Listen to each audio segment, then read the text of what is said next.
Coming to you guys from Israel once again, kind of between Jerusalem and where you said, what was the other town you're close to? Tel Aviv. Oh yeah, Tel Aviv. Jolly. Okay, had a friend. Small town. Gotcha. Okay, so now just wanting to touch base with you. I'm glad you're safe. First of all, I'm praying that all of your close friends and family are safe as well. Really horrible things going on right now, and I've been watching the news, and the news seems to be casting really shady light on things, unclear messages that kind of is irritating to watch sometimes. So just want to check to see with you, my friend, now that we know that you're safe, can you give us a little bit of update from your perspective and from where you're at? In fact, let me put your information up on the screen. If you guys would like to reach out to him, you can. Newman4@gmail.com is how you can send an email. So live from Bet Shemesh. So welcome to the show, and thank you for coming on. Thank you, William. First of all, thank you for inviting me to join you and your audience today to hear a little bit about the war from an Israeli perspective. And I also want to thank the audience for standing with us, standing with the Jewish people, standing with Israel at all times, and certainly now in this, shall we call it, very extraordinary time. So what I'd like to do over hopefully the next 15 or 20 minutes or so is to talk about four main topics. First is the war itself. Second is my own personal experience in the war to date, seeing as it's only, about 9 days old or something. Third would be a Torah perspective, because nothing is random and nothing is disconnected from Torah and from Hashem's will. Even prophetic, I guess. And last but not least, for anybody who would like to help out, I'd like to give you a very good avenue that I'm personally involved with to do so. I'll put that on your screen now. You want me to go ahead and put that on the screen just so it's there? Because they'll probably have to write it down. They won't be able to click on this, but they can certainly write it down. Right, okay, thank you. Okay, sure. Okay, so let's start out with the war itself. I'm not going to talk very much about the basics of the war. I assume that most or all of you know about this massive, unprecedented attack committed by Hamas from the Gaza Strip into southern Israel, the atrocities that they committed on civilians and soldiers, the very, very sketchy Israeli response that only became the full-fledged Israeli response much later than anybody would have expected, and then the flaring up that's currently going on, in addition to the continuing southern front on the northern border, where we have the very large and very well funded and well trained and well equipped Hezbollah, sort of sister organization of the Hamas, waiting for us up there. Not only waiting for us, also they're actually fighting with us now. So the first point that I want to cover is, very briefly anyway, is the colossal failure of the Israeli government and military and intelligence establishments in identifying, detecting, preventing, responding, whatever they could have done to this massive attack that occurred just over a week ago. Knowing myself from my own living here for almost 30 years, and from my time in serving in the Israeli Defense Forces, and just reading the media, the mainstream media, and talking to people who were a little bit in the know, there's just no way that they didn't know that this scenario was cooking up. They might not have known the exact day, the exact hour that it was going to be launched, but they knew what was happening and even knew about it in the media. But couldn't it have been something that they've just been planning for years, and it's like once it gets past a certain point, they kind of get relaxed and just say, well, we don't know when it's going to happen, so just let's do this now. Is that kind of how it is, or no? That aspect is part of it, but the amount and nature of intelligence resources and air and ground and even seaborne responses that they can activate at any given moment in the Gaza Strip far outstrip that. You know, they should have been ready for it. There's no way they could have been totally blind to it. Okay. Neither on the early intelligence side, nor on the the actual operational side when it began to happen. So there was a colossal failure here, and you can read about it. I've seen that there's already a lot of intense coverage of it in CNN and the BBC and various other international outlets. So you can read a whole lot about it there. On that note, in your opinion, what resources do we have in the States which you would consider more trustworthy for us to get our information and news from that you're aware of? Okay, so if at some point you could put up on the screen there for the viewers the 3 news sources that I sent you links to before. The first one is called Israel Hayom, Israel Today. That's a newspaper and online outlet here in Israel. The second one is Arutz Sheva, or Arutz Channel 7, which is another one here in Israel. And the third one is called Abu Ali Express. That one is run by, nobody knows who this person really is, but this is someone who served in one of Israel's most elite intelligence units, and he brings in very, very credible sources, news items with very credible sources from all over the world. And if you spend a little bit of time each day on these 3 news platforms, all 3 of them are available in English. So Abu Ali Express is the third one, right? Yeah. Okay. You'll get a whole lot more than what you get on on the mainstream global news outlets. I'm going to leave this on your screen long enough for you guys to grab a pen and write that down. I'll see if I can add this into the link below after the video. So AbuAliExpress.com, and then again going back to Israel National News and Israel News. Hayom. Okay, got it. Got it. Israel Today, Israel Hayom. Okay, so there was this massive failure. Now, what's happening right now in the South and is beginning to happen in the North as well, these are not standalone incidents that were meant to do a certain amount of damage and then end, and then have the other side just wait for the next round. These are part of a much larger scenario, an all-inclusive, multi-front scenario that's masterminded by Iran. This has been on the table for at least 10 years.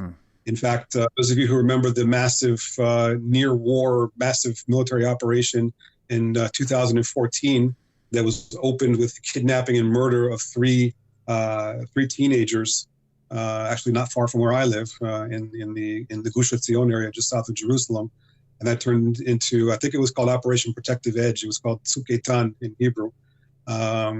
And it was discovered when Israel hit back against Hamas in the Gaza Strip that they had exactly this plan that was about to go into effect. In other words, a massive attack in the south in which terrorists infiltrate from the Gaza Strip into the south of Israel, take over communities, take over military installations, commit wholesale slaughter, take many, many hostages back into the Gaza Strip, basically take as much of the south as they possibly can, either as far as they got this time, which was the communities surrounding the Gaza Strip, and they did manage to infiltrate some larger towns like Sderot and Ofakim and Netivot, or if they could even get further, to go maybe even as far as larger population centers closer into the center of Israel, the Tel Aviv area, and even a little bit closer towards Jerusalem, for example, Kiryat Malachi and Kiryat Gat. And as soon as, and of course, all of this is under the cover of missile fire, constant missile fire, which is still going on now almost as we speak, throughout the south, into Tel Aviv, sometimes into Jerusalem, and their capabilities keep on getting better, so they're able to hit even into the north of Israel now, and not just in the south and the center. Once they would achieve some level of success with this scenario, having taken Israel largely by surprise, having taken over basically, sort of expanding the Gaza Strip into the south of Israel, much further than having much more territory under their control, and complicating the mobilization of standing forces and complicating the mobilization of the reserve forces on which the Israeli wartime efforts always depend. Then the northern border would begin as well. The northern front would open up. Hezbollah in Lebanon, especially in the southern part of Lebanon, would open up with exactly the same tactics. They would blanket the country in missiles. They have a lot more missiles. They have something like 200,000, or maybe even now it's 300,000, who's counting, missiles with which they can blanket most of Israel for several weeks or even months. Their hardware is a lot better than what Hamas has. Most of Hamas's rockets, if not all of them, are not guided. So they throw them in the general direction of what they want to try to hit. Right. And wherever they land, or wherever they get intercepted by the Iron Dome. Hezbollah has precision guided missiles. They have technology coming in all the time from Iran. Some of it is Chinese technology. Some of it might actually even be Russian technology. In fact, some of it is Russian technology, now that I think about it.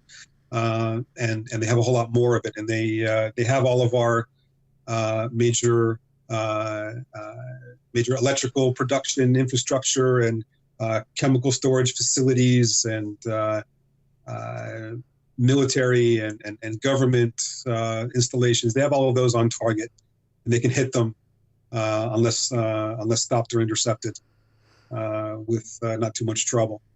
They would also use tunnels, just like Hamas has used in the past, and also ground infiltration across the border, and probably also paragliders and various things that Hamas used this time to cross the border in large numbers and do exactly the same thing as they did to us in the south just a few days ago. In other words, take over large patches of territory in the north. Their plan is to conquer the Galilee all the way down to Tzfat, Safed, which is quite a few miles or kilometers down, and do exactly the same things: shoot everybody they want to shoot, and kidnap people, and confiscate military and civilian weapons and vehicles and whatever resources they can get. And if we have both of these scenarios happening at once, both of these fronts open at once, doing the same thing, Israel then basically approaches existential threat level. But it doesn't end there. We have many terror groups in Syria that have been training and are well equipped and would be able to breach the border on the Golan Heights, or maybe even just below the Golan Heights, and hit us from the northeast. Nowadays, as opposed to what it was in 2014, the Syrian civil war is over. And that means that the Syrian army has had time to build back up, which means we have the Syrian army per se, together with a number of terrorist organizations in Syria. All of these organizations, again, and countries even, are under the ultimate command of Iran. So that makes the Syrian front much bigger, much more dangerous than ever before. Doesn't end there. We have civilians in Lebanon, in Syria, in Jordan, who have tried in the past, and they even succeeded in one case, in the case in Syria, on the Syrian border, of breaching the border and pouring into Israel and wreaking havoc wherever and whenever they managed to reach population centers and military installations, etc., in very large numbers, of course. In fact, this was attempted in Jordan just this past Shabbat, just a couple of days ago. The Jordanian authorities prevented this from happening. A combination of all of the above will also happen in Judea, Samaria, Yehuda v'Shomron, commonly misnamed as the West Bank, the Palestinian Authority. In that area, exactly the same thing can happen. The Jewish settlements in Judea and Samaria can very easily be attacked by small or large, well-trained or ad hoc terror squads. Whoever happens to be there at the time, as soon as they decide to do it, they can just do it. So that's a threat from within Israel's overall borders. That's not the end of it either. We have a large number of Arab citizens of the state of Israel, Muslims, who are not exactly the best, the true friends of the Zionist enterprise, as it would be. They are under the influence of the Islamic movement today, the Islamist movement today, and also the old-time secular nationalist Arab movements. And as they have done a couple of times on a small to medium scale, they can certainly join in within the cities and roads and smaller communities within the Green Line, within the actual state of Israel. causing havoc in people's houses, in police stations, on the roads, schools, wherever, hospitals. It doesn't end there. We now have the Taliban, who of course took over control in Afghanistan not too long ago, and they have large quantities of advanced American weaponry and vehicles there that were left behind by the American military. They have actually asked Iran to pass through the territory that it controls to come and join the fight against us. So we have them.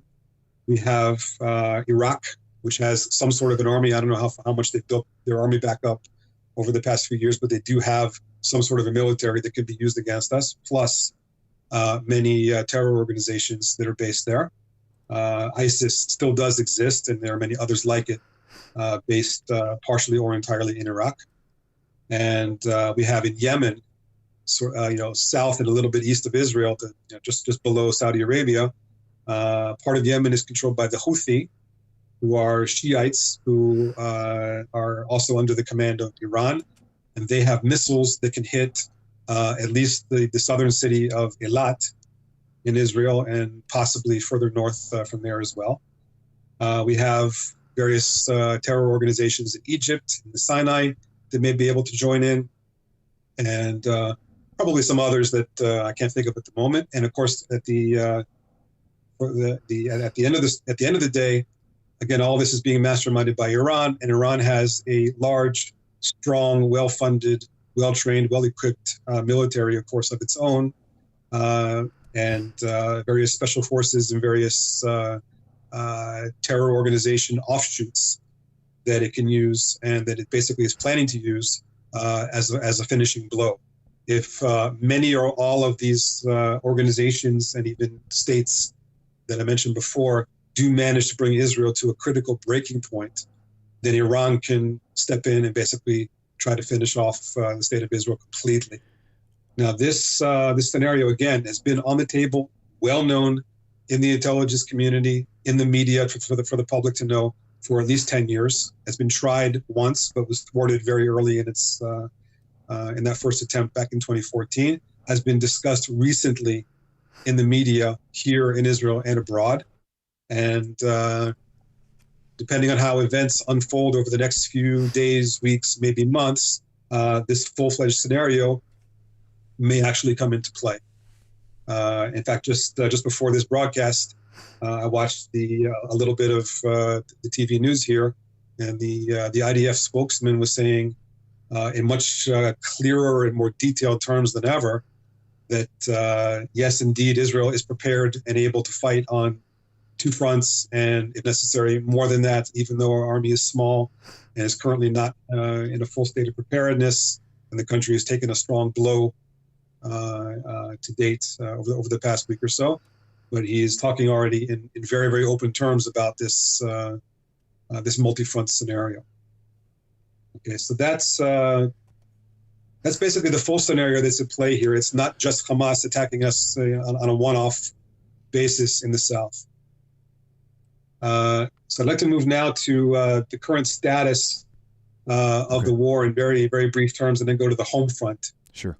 The current status in the south is that Israel has taken full control of all of the territory that had been basically conquered by Hamas, has cleared out most of the terrorists who got in. We do know that there are still maybe as many as a few dozen terrorists who have not yet been captured or killed. They're hiding out in various places throughout the south, and every few hours or every day or so now, we hear of some terrorist team down there being discovered and either wiped out or captured. So it'll be some time before the last of the terrorists are actually eliminated or jailed. Israel has begun basically an unprecedented bombing of the Gaza Strip, and they've actually come out this time and declared in very uncertain and in no uncertain terms that this time we're going to the goal is to completely destroy Hamas, so that it won't exist anymore as an entity that can control the Gaza Strip. A lot of speculation about what that means and what's going to happen there the day after. But Israel is basically turning much of the Gaza Strip, and especially the northern part of the Gaza Strip, which is, of course, the closest part to the densely populated central part of Israel, basically turning that into a totally bombed out wasteland. And they've told the civilians who live there to move to the central and southern parts of the Gaza Strip because they're not going to take civilians into account after a certain point in the war. And the ground invasion that would have to come after that is just about ready, or maybe fully ready, to take place. We have tanks and infantry and artillery and whatever other means already assembled and prepared to go in. My wife has a nephew who is the gunner in a tank in one of the tank units that's ready to go in at any given moment. And we expect that there will be some booby traps and some hard hand-to-hand fighting, and but that Israel will take over the northern part of the Gaza Strip, and will then begin to work on the tunnels. The underground city that has been built by Hamas under much of the Gaza Strip is massive. It's linked up by many tunnels. It's very hard to deal with those from above ground. We have large-scale munitions that can help in that, and the Americans actually have just brought in I think 2 B-52 bombers and a number of very heavy bunker buster bombs, including the Moab bomb, assumedly for use in this exact task. The Hamas leadership is basically split into 2 locations right now. The ones who are on the ground here in Gaza are, for the most part, underground in these tunnels. Once in a while, they'll pop up above the ground, very often, assumedly, with human shields from among the hostages that they took from southern Israel. And the other group of leadership is the highest echelon of the Hamas leadership, and they are in places like Qatar and Turkey and elsewhere abroad, not in any danger, or in any immediate danger anyway, from the Israeli counterattack. So we're going to see what happens with all of this. There are many possible scenarios. One thing to remember is that the constant dialogue about civilians as opposed to soldiers, as opposed to terrorists. We have to remember the following.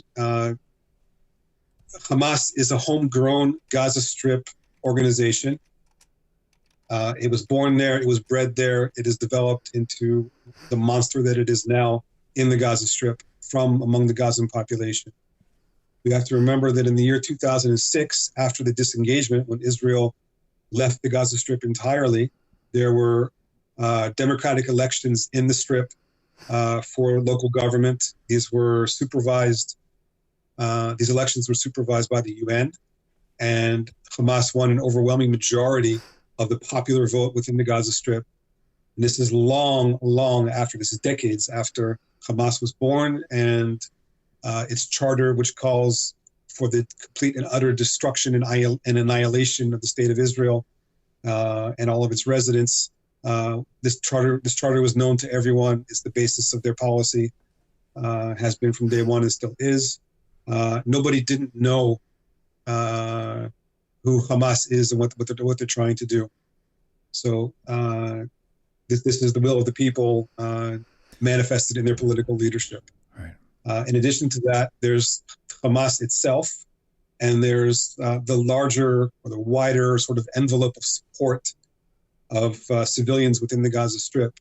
Plenty of video footage is out there filmed by them from these recent attacks from last week in southern Israel, in which you see uniformed, well-equipped, near soldier level Hamas terrorists going house to house and committing the atrocities they committed, joined by a much larger number probably in the thousands, certainly in the many hundreds, if not in the thousands, of civilians from the Gaza Strip who just joined them and just came straight in and helped them and did exactly the same things that they did, wearing civilian clothes, many of them looking like they're not in top shape, none of them looking like, none of them moving like well-trained soldiers. Just terrorists. Local. Yeah, there's local civilians, local terror squads that had no, or very little or no training at all. So, these are the civilians of Gaza. I'm not saying that every single civilian in Gaza is a Hamas supporter or has committed acts of terror or anything of that nature, but a very, very large number of them have done so. And this is finally going to have to come to some kind of some kind of an end.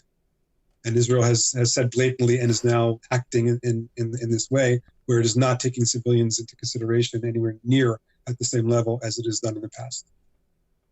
Okay, so that's the situation right now, more or less, in the militarily in the south. Is there any indication that the U.S. is actually joining forces, or are they just there doing a taxi service for Americans who are trapped in Israel?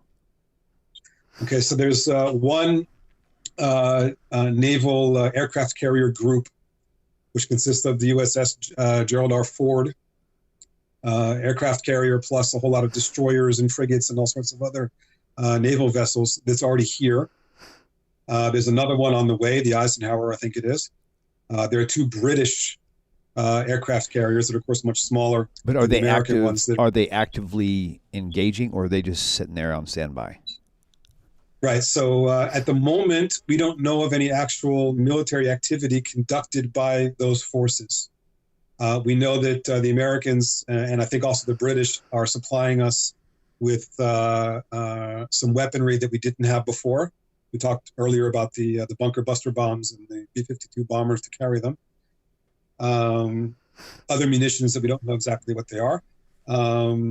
And a very vague but still clear in certain ways announcement was made by the IDF today that the American forces are here and working with Israel in actual action.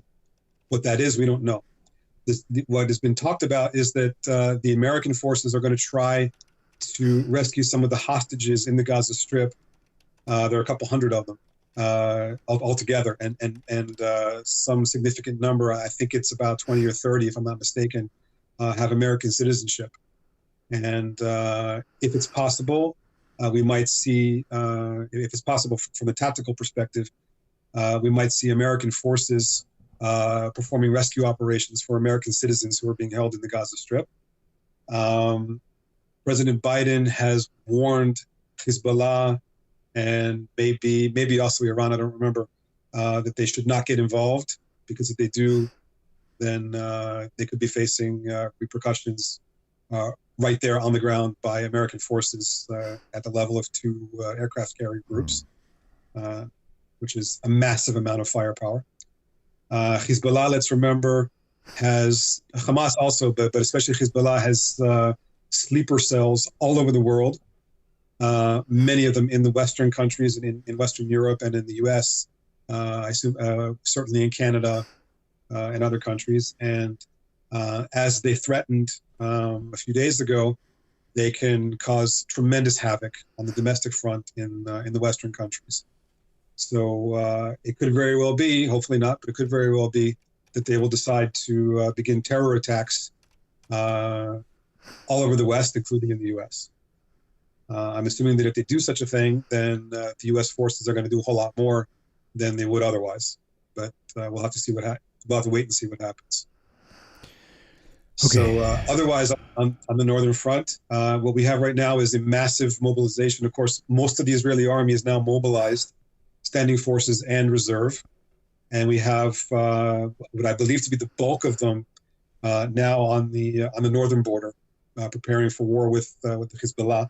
There are skirmishes and trading of fire that have cost lives on both sides, especially over the past couple of days. There have been a few missile launchings and from the other side, and there have been a number of attacks on patrol forces along the border using highly advanced Chinese and or Russian rocket-propelled grenade weapons that are with guided munitions, and they've managed to cause severe damage to some of our vehicles, and they've even killed and injured some of our soldiers. And this could erupt into something much, much bigger at any given moment. We saw today that the entire northern border area is being evacuated of civilians as far down as 2 kilometers as of tonight. And if necessary, they're going to evacuate people who live further from the border. And the same actually has happened in the south. Most of the communities that were close to the Gaza Strip, many of them were decimated by the terror attacks. They've been evacuated, and they're actually going to evacuate the city of Vort over the next couple of days. This is a small city which has been hit extremely hard by Hamas repeatedly for a couple of decades already, with mortar fire and missile fire, and was infiltrated over the course of those first couple of days of this current war by Hamas ground forces, and there were gunfights in the streets. They took over the police station. The police station had to be bulldozed and burned down to get the Hamas terrorists out there. A number of police officers were killed in the fighting there. My wife has another nephew who lives in Sderot with his newlywed wife, and they were locked in their house for I think it was about 4 days.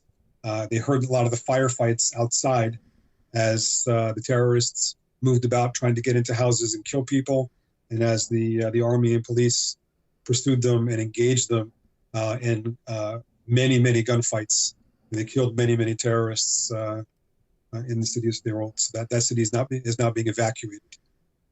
So that's the that's a tactical situation at the moment. That's the military situation. Let's go for a moment to the home front. Or you know what? Sorry. Before we do that, let me make one more mention of Iran, who is of course the mastermind behind all of this. Iran has stated a couple of times that if Israel goes too far, according to its definitions, that it will intervene. And we know that they have highly advanced electronic warfare and ground and air and sea capabilities, and they may or may not have a nuclear weapon.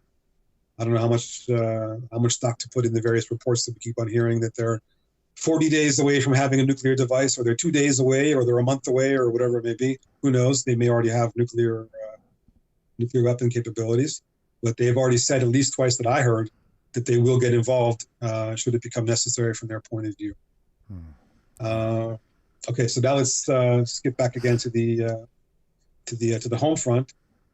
We talked already about the evacuations and the fact that many families were either wiped out completely or had many of their members either killed or severely injured or kidnapped into Gaza.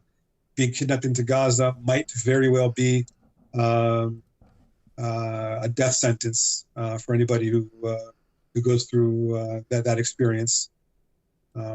We've seen footage taken by passersby on the street and by Hamas personnel of the various tortures and murders that they're carrying out on the hostages in Gaza.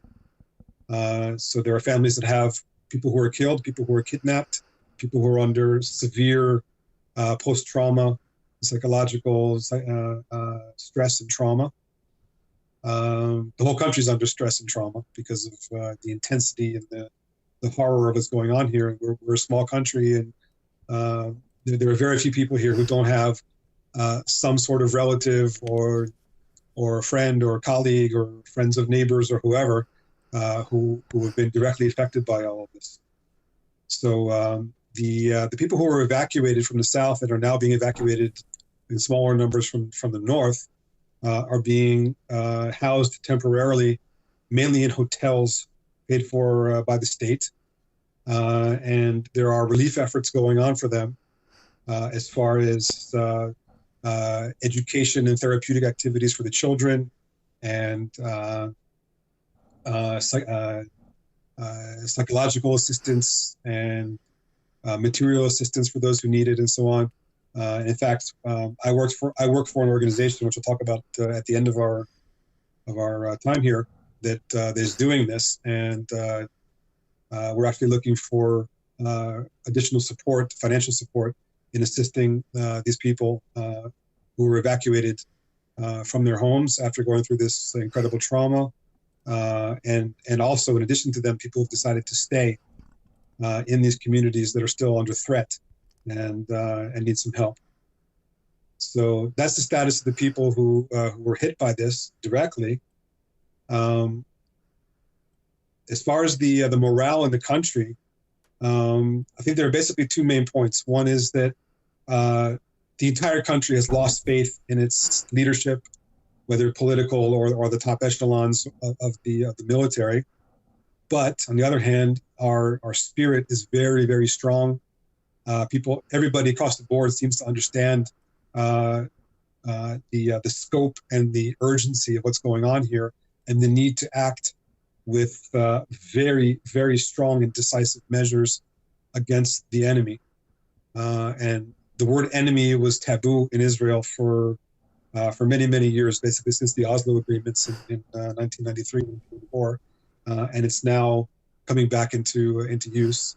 And it's quite amazing to see, for example, on television and in the other news media, staunch leftists who are always talking about making compromises and we have no choice and we must reach peace agreements and we have to make all sorts of concessions to the other side, even to Hamas. Almost 100% of them have switched completely over the course of one day, basically, and are now saying that we need to wipe out Gaza or come very, very close to it.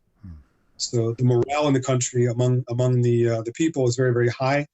Many people are volunteering to help the soldiers, That's to awesome. bring them equipment and food and home cooked food and supplies of various kinds that they don't have, and just to cheer them up and spend time with them. Lots of people are helping the people who were hurt directly by the invasions. So the nation is now proving, after all this divisiveness that we've had in the past year or so over the legal reform issue and various other things, the nation of Israel is now proving Am Yisrael Chai. The nation of Israel lives. Amen. So that's as far as the home front. We have complete faith in the home front now. And maybe the last point about the home front would be the economy. Israel's economy was somewhat damaged by, I don't want to say by the legal reform actions itself, but more by the protests and various, and the perceptions of it by international investment companies and international financial media, some governments abroad, and so on. So the economy was already a little bit on the shakier side of things before this started. This war apparently is costing at the moment 2 billion shekels every week. Divide that by 4, you get the dollars more or less. And it's probably going to end up costing a whole lot more. And I think that I'm not sure if that includes the home front. The home front support of the victims and eventual rebuilding of communities and infrastructure and so on is going to cost a tremendous amount of money. So Israel is heading into a time where its economy is going to become probably a lot shakier than it is right now. And we have a lot of small businesses and even medium-sized businesses that were hit very badly or even wiped out by the actions of war up to this point, let alone what may happen if some of the more extreme scenarios do actually happen. So the economy is okay for now, but is taking hits, and it might end up getting a whole lot worse. We have temporary shortages of even some basic food items all over the country because people have been rushing to stock up, and it takes time to resupply. At the moment, there isn't much of a problem with supply lines, but that could change if we end up getting bombed heavily by Hezbollah and maybe by others. Okay, so that's a little bit about the economy and the home front. So now let's move a little bit into my personal experience, and I'll just frame this as saying that my personal situation, my family's personal situation, is very, very similar to I would say the majority of the people in the country. We're no different than everybody else. So you can take us as sort of a representative sample. Okay, so first off, my wife and I have three sons in their 20s. One is currently towards the end of his active duty in the army. He is stationed in the north in the Golan Heights, not far at all from some of the fighting that is already taking place with Hezbollah. They are under very strict security measures. Every time something that could possibly be some kind of an attack, even if it's far away from them, if something like that happens, they're all scrambled immediately into safe rooms, concrete reinforced or metal, whatever they're made of, safe rooms with full protective gear and so on. This is happening many times a day, and this is the case with the military all across the entire northern border, and lots of organization of the troops who have arrived, regular units, standing army and reserve, training, equipment, and deployment already to various points along the border in advance of what may very well be the eventuality of the northern front opening up a whole lot more than it already is.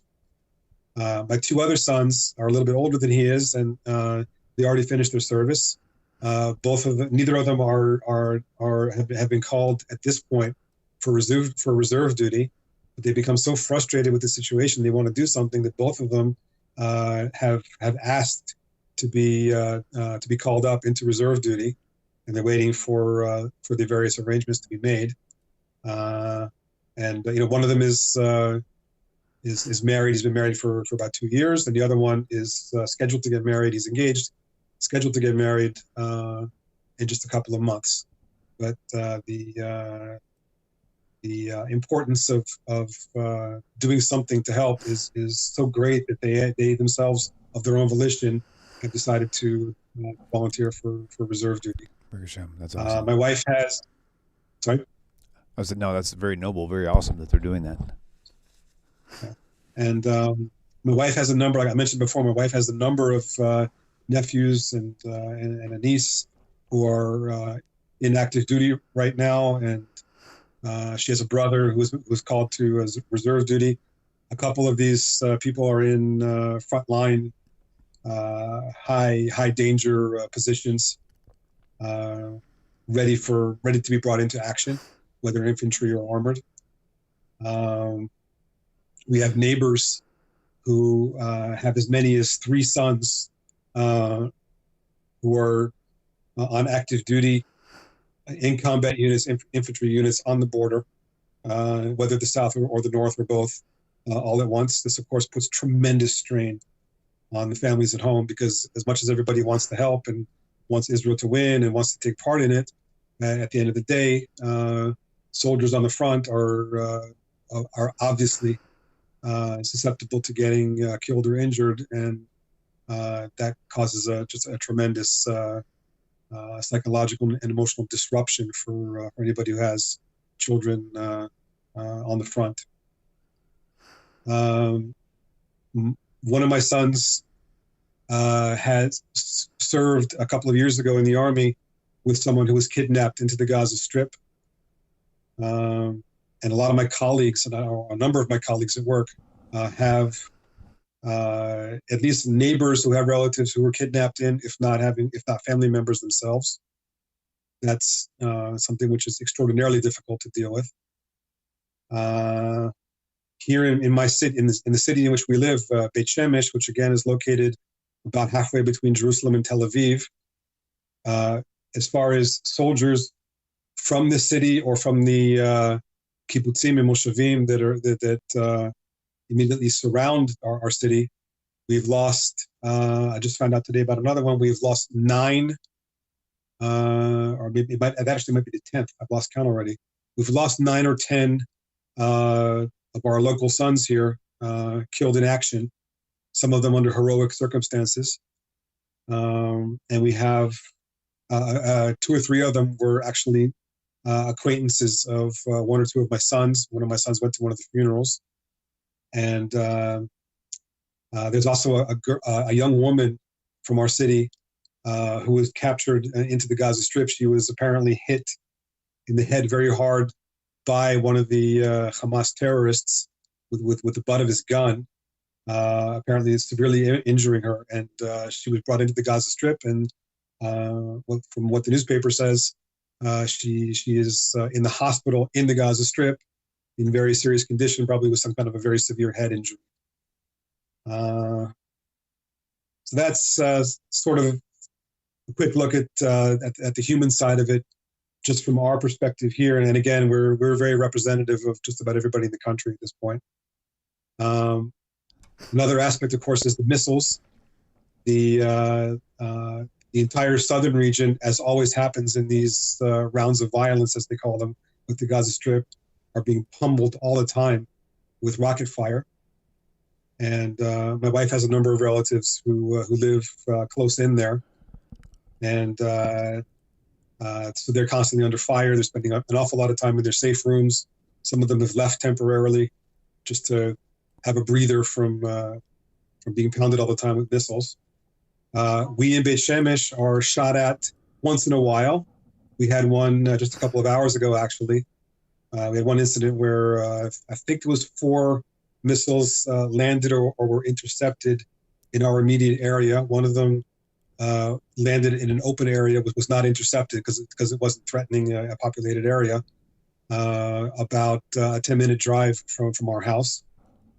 So we are under occasional fire here. And one more point, which is very important, coming back to the human cost, talking about people who we have some kind of personal connection with, who have been affected directly by the fighting. I have a cousin who lives in Canada who was married to an Israeli, and he just lost 6 relatives in Kibbutz Be'eri, which is the site of one of the worst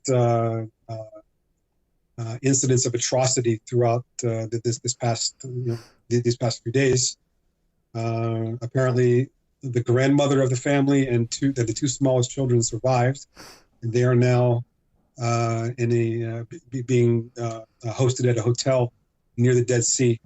But the rest of the family, 6 people, they were murdered. And how exactly was that done? The terrorists tried to break into their house. They were unsuccessful because the family apparently was able to barricade and lock somehow the house in such a way that the terrorists couldn't get in. So what did they do? They burned the house, and they waited for the family inside to escape the flames. And as they were running out the door to escape the flames, they just shot them. Oh my God. Yeah. Okay, so I think that kind of summarizes my personal experience here. Right. As such, let's move on to a little bit of Torah perspective. Okay. About what's happening here. Here in Israel, where we are the Jewish people at home in the land of Israel, and we're using our native language, and we have all of our sources available to us very easily. We have a lot of Torah going on, a lot of Torah learning, a lot of Torah insights from all different directions about what's happening. I'm just going to go into a very, very, very small part of it, but just you all should know that the Torah talks about this, and prophets talk about this, and there's a tremendous amount of insight as to what's going on here, and we must understand that everything that's happening is under the auspices of Hashem, under the auspices of He who created the world, and He who was going to redeem the world. So the first thing that probably pops into everybody's mind, anybody who's ever heard of Gog and Magog, the war of Gog and Magog, this is looking more and more like the very specific, very clear description of that war that we find in the books of Zechariah, and Yechezkel, Ezekiel, and there are many other additional sources in the Talmud and elsewhere. I'm not qualified to say whether or not this is, but it looks to me like it's like it is. And we need to remember one major point about that war, the war of Gog and Magog, Gog and Magog. And that is that this is not only a war on the ground between armies and such. This is a war of ideas. And this war of ideas has been going on throughout human history. And what exactly is this war of ideas? This is those who trust in that is created versus those who trust in the creator. And those who trust in technology and those who trust in leaders and human capabilities as being the highest level, the highest authority, the decisive forces of history and of the world, they are proven at the end of this to be wrong. And we can even just see by the failure of the Israeli technological means and also its leadership that even our own leaders in technology and advancements and so on don't necessarily help us. What helps us at the end of the day is Hashem, obviously through our actions and through and with the use of these technologies and weapons and diplomacy and economy and everything else. But we cannot rely on the material and on the creative. We must rely on the creator. The second point I want to bring up is the absolute, pure, unadulterated evil that is being brought to bear by Hamas and by Hezbollah and by Iran and by everybody else who's involved in this, whether it's directed toward us here in Israel or whether it's directed towards anybody else around the world. This, at least from a certain perspective, is the worst kind of evil that you can imagine, because they're doing this in God's name. You hear them all the time saying Allahu Akbar, which in Hebrew is Elohim Kabir, which means God is great. And then they go and they slaughter innocent men, women, and children, and they try to take away the land of Israel from the nation of Israel, and they try to slaughter the nation of Israel, all in the name of the one true God. And more evil than that, you can't really get. And we have the nation of Amalek that has been the arch enemy of Israel since the Exodus from Egypt. And we know that Amalek exists in some form or another in every generation. And how can we identify Amalek? We can identify him as one of the ways to identify him is he who tries to wipe out Israel in any generation. And if anybody's unclear about who that is in this generation, well, I don't know, listen to the recording again, because it's very clear who that is. So we have very clear directives now from, for example, from Rabbi Uri Sherki, who is one of the leading rabbis in Israel. He's one of the rabbis I like to follow. Those of you who are Noahites might know him. He's the founder and the president of the Noahide World Center in Jerusalem. Anyway, he has come out recently with some very, very clear statements about how we are not to have mercy on a nation that does not have any mercy on us, and how our job here is to wipe out evil. And where better to do it than in the land of Israel? The Gaza Strip is part of the land of Israel. And against who could it be better to do it than those who are clearly the Amalek of this generation? And then the last point I want to make here in our topic of the Torah perspective is the name Israel, Yisrael. Now, there are a couple of different meanings for the name Israel, one of which is spelled out clearly in the Torah when Jacob wrestles with the angel and he's given the new name of Israel, Yisrael, and the verse says, and the root of the word is Ki sarita ima Elohim v'ima Adam v'yacholta, which means because you have wrestled or struggled with God and with man, and you were able to stand, you were able to be victorious, as it would be. Now that particular meaning of the word Israel, that's the name Israel that the nation of Israel carries, means that we are in everything that we do is a dialogue, and even in a certain way a struggle with Hashem. What does he want of us If we don't understand, if we disagree, we have to learn why something is this way and not the other way in terms of God's law and what we're supposed to, how we're supposed to carry it out. And we have to struggle in our everyday lives to apply the Torah, even when it seems like it's not possible to do so. But there's another meaning of the word Yisrael, Israel. If we take the word in Hebrew and we divide it into two parts, the first three letters, Yud, Shin, and Reish, and then the last two letters are Aleph and Lamed. The first three letters, Yud, Shin, Reish, spell the word Yashar, which means straight. And the second, and then those last two letters, El, that's God or someone who has power. In this case, it's of course Hashem, it's God. And put those two halves of the word together, you have Yashar El, someone who walks on the straight path and carries out the straight deeds and will of Hashem, of God. Now, this aspect of Yisrael, this is a title. It's not the name of a nation per se, and basically all of humankind before the need arose for there to be a nation of Israel, certainly up until the flood, and also after the flood, the sons of Noah and the 7 laws of Noah and so on. All of humankind was charged with being Yashar El, being straight and walking straight in the ways of Hashem, and carrying out His will in the world, and turning human society into the type of society that Hashem wants us to have. Now that we have to have a nation of Israel because of the failure of the nations to do that, that doesn't mean that everybody else is still not charged with doing that to some extent or another.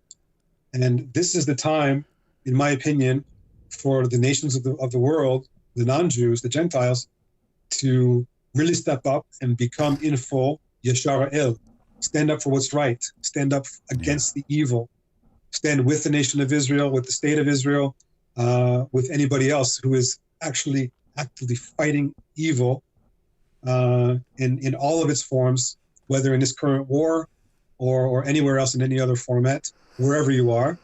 This is a time to step up and become all of us, Jews and Gentiles alike. And it's time for us to step up and you guys could you could show your support by just getting involved. In fact, we'll take the last couple of minutes that we have here, if you don't mind, and tell us a little bit more about the donation link that I'm putting on your screen now again. And I also have included this information in the video description below. So if you guys want to access that, just go there and you can actually click on these links below. But if you would, please tell us a little bit more about these. The organization. I say these. First of all, recap again the Israel News thing, the trusted sources I'll have on your screen here in 1 second, and then also go right into the part about where they can donate to this group and why it's different than, say, for example, Unity Warriors. Okay, so very quickly, a recap of the news sources. We have Israel Hayom, Israel Today. I gave you 3 news sources in English. Okay, so there are a lot more of them in Hebrew. But Israel Hayom is the most widely circulated newspaper in Israel, and it's one of the top online websites, and it's one of my everyday news sources. The second one is Arutz Sheva, Channel 7, Arutz 7. That one is more of a national religious news outlet. It's also one of my go-to news sources, every day for many, many years, coming from that particular perspective. And the third one is Abu Ali Express. And that, again, is someone who has a high-level background in the Israeli intelligence community. We don't know who this person is. It's kind of a mystery. But he brings direct, reliable sources from within Israel and from abroad, things that we don't hear about elsewhere. And he seems to be extremely reliable, right on target all the time. So these are 3 really good news sources in English that they can give you probably way more than you're ever going to want as far as information and details about what's going on here. Gotcha. And now for the donate link that you have, I'm putting that in chat now. I thought I put that in there, but I did not. So Control V. Okay, so I've got all three of those sources in chat as we speak. Or not chat, but actually in the video description area, and now also the Rashi.org. Tell us a little bit about that fund, that donation fund. Okay, so the Rashi Foundation is an Israeli, it's a private Israeli philanthropic foundation. I work for them. Basically, we conceive, launch, co-fund, and operate all sorts of large-scale programs around the country in the areas of welfare, education, and employment to generate social mobility.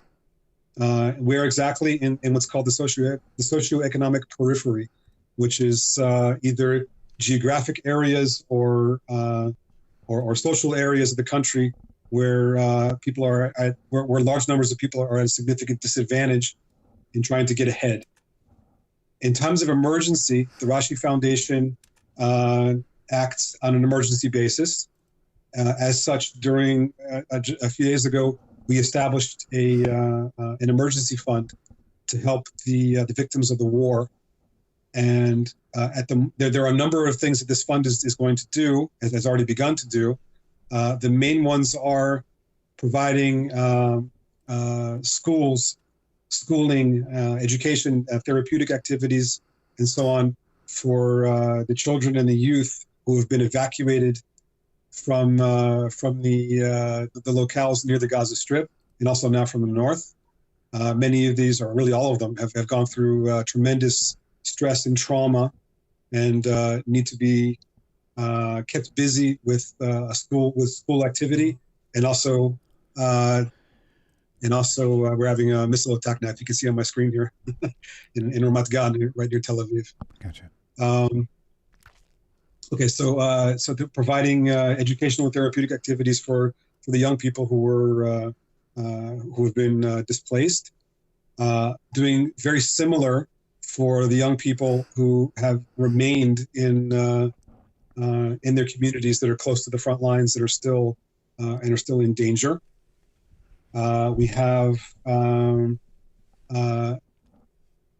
further psychological and therapeutic assistance for people of all ages who need it in various places, people who've suffered from the war.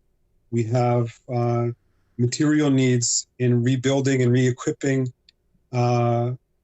municipal situation rooms and civil defense facilities, civil defense teams, public shelters, and so on, in places that are still in danger, and a number of other activities. These are activities that are being co-funded by the Rashi Foundation, by a number of other philanthropic organizations. Some of it gets some government funding as well. We are partnering with the government, with municipalities, civil society organizations, and various other entities in carrying these out. And the expectation is that the needs are only going to keep on getting bigger. There are many, many thousands of people at the moment who are in need of these services, and the number is likely to grow. So being able to vouch for this personally, because I work there, if anybody would like to help out, this is a very, very good avenue to help those who have been hit hardest by the war and have to go through many, many long, painful stages of rehabilitation. Okay, well, certainly I appreciate your time and your insight to all this. It was quite thorough, and I really appreciate you sharing this with us. And so, I'll cut in for a moment here. I'm hearing my son in the background here. I just said a minute ago that the Tel Aviv area is under missile attack again, and apparently a missile landed at or very close to, or maybe was intercepted very close to Ben Gurion Airport, which is like one of the one of the most important facilities in the country, symbolically and also practically. It's the main international airport, and it's like one of the main symbols of Israeli presence and sovereignty. So wow. This is as we speak. Oh, wow. Well, praying that Hashem will make a speedy delivery and protect all those that we love, for sure, no doubt, and those that have been injured and have gone. It's such a sad, horrific thing, and I just pray for strength for the families, no doubt. And so, my friend, thank you so much for your time, and thank you all for tuning in. Be sure to subscribe to the YouTube channel, turn on the notifications so you can get all the updates. So, y'all should have a great day. And thank you again. And I may get with you again soon, as we move forward the next week or two for another update, maybe sooner. So, if you're willing, so I appreciate that very much. Sure. Thank you all very, very much, and Hashem's blessings from the land of Israel. All right. Thank you, sir. Take care. Shalom, my dear friends. Hope this message finds you well. If you like the way this channel is going, and the channel has been a blessing to you, please consider supporting the channel by going to the website, TaNaChTalk.com, TaNaChTalk.com. Thank you once again for your time and for supporting TaNaCh Talk. Shalom.